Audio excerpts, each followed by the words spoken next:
ভিডিওর থাম্বনেল এবং টাইটেল থেকে বুঝতে পারছেন যে আজকের ভিডিওটা কি নিয়ে হতে চলেছে। তো বেশি বাড়াবাড়ি না করে মূল ভিডিওতে চলে যাওয়া যাক। আজকে আমরা দেখাবো যে সকল ডিভাইসে হেডশট সেন্সিটিভিটি কিভাবে সেটিং করতে হয়। অনেক ইউটিউবার বলে যে সেন্সিটিভিটি 200-র মধ্যে রাখলে নাকি হেডশট ভালো লাগে।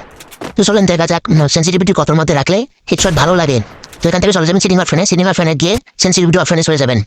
দেখতেই পাচ্ছেন সেখানে জেনারেল দেবেন 130, বাট রেড ডট করে দেবেন 97, টুইস্কোপ 75, ফোরস্কোপ 65, স্নাইপার জুম 50, ফ্রি লুক 65।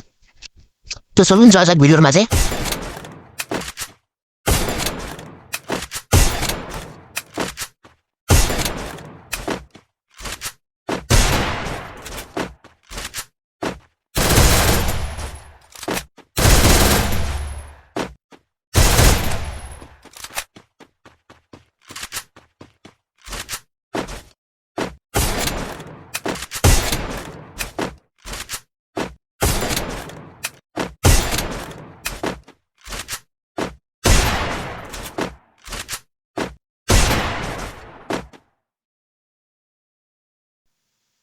তো এই ছিল ভিডিওটা ভালো লাগলে চ্যানেলটা সাবস্ক্রাইব করে একটা ভিডিওতে লাইক দিবেন।